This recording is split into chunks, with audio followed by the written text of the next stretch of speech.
Back today on September 18th, 2012, more with the iPhone 5. I know it's probably been beat to death all over the internet, and anywhere you go, you can't stop hearing about the iPhone 5. Little story, I was in the AT&T store over the weekend. I came out holding my 4S in my hand, and a bunch of people were walking by, and they all stopped and looked at it and then looked at me and said, "Is that the 5?" I said, "No, it's not available until Friday the 19th." And they kind of looked like they didn't believe me, but they kept going.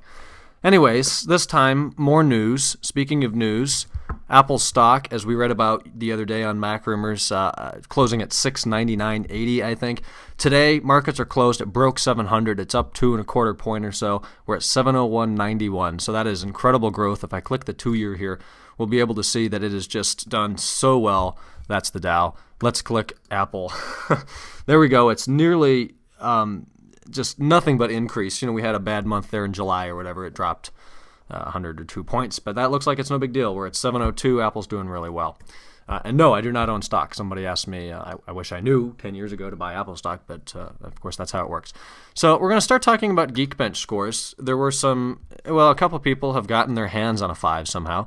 Actually, we'll talk about that first. Here it is, the first kind of unboxing. We've got a few photos. The box actually looks bigger, probably due to the bigger phone. And it actually looks more like the iPod Classic box from years and years and years ago. It's that same kind of color. Of course, displaying the product on the front. I have no doubt that the graphics are beautiful, like any Apple product that has ever existed. And the packaging, I don't know of any other company that has better packaging than Apple does. But as we can see, there's a couple different things inside. Of course, the phone's been taken out on this photo here. And we can see the new EarPods, which have replaced Apple's older headphones.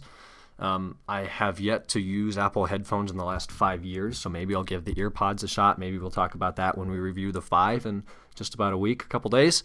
So those take up, looks like about half the packaging. And then, of course, we still have our wall outlet to USB adapter for charging, and then that new Lightning connector down at the bottom for syncing and charging, if you don't use Wi-Fi to sync. And then there's a picture of a 5 next to a 4S. We can see it's just a little bit taller, same kind of camera layout. It says iPhone, it's got the Apple on it. Looks like they may have removed all of this information down here. Read mine, see what it says. FCC, don't throw it in the trash, and then it's got a bunch of icons and tons of numbers back there. So maybe that's been kind of removed. I think the Verizon iPhone 4, when that came out, they got rid of all that crap. So maybe we'll see that with the 5. I would like to see a white one personally. I can't wait to see mine and see how it stacks up. Little hint, yes, I did order another white one. So there's that article. And then some specs have been launched with the iPhone 5, or not launched, but been revealed with the iPhone 5's processing unit. It's the Apple A6 chip. It's ARM, Samsung, a bunch of manufacturers work on this thing. Anyways, we're going to start talking about the iPhone 4 real quick to start with. This is the first iPhone that I had. It's the first iPhone of modern iPhones. The iPhone 4 was a solo-core Apple A4 processor at 1.0 gigahertz, underclocked to around 730, 800 megahertz. And it was pulling a Geekbench score of around 367. That's with a half a gig of memory. The iPhone 4S nearly doubled that score to 636 with a dual-core 800 megahertz processor. It's underclocked from 1 gigahertz, and we still have 512 megs of RAM. And then here we have the iPhone 5 with a Geekbench score of 1,601. That is the highest smartphone score to date, unless we're including a Galaxy 3 on Jelly Bean or whatever the latest Android firmware is, or software that is not currently installed on most of those devices, to my understanding. We do have a gigabyte of RAM that we're working with here, and that 1,601 score is more than twice the iPhone 4S. So about 250% faster in terms of processing.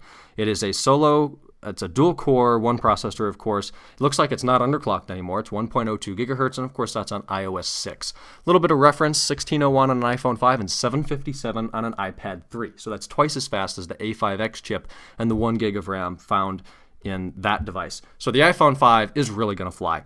Without that, I'm not going to carry this video on too much longer. Thanks for watching. Leave me your thoughts and comments, anything you want to leave below. And now, finally, we'll talk to you in the iPhone 5 unboxing in just about 3 days.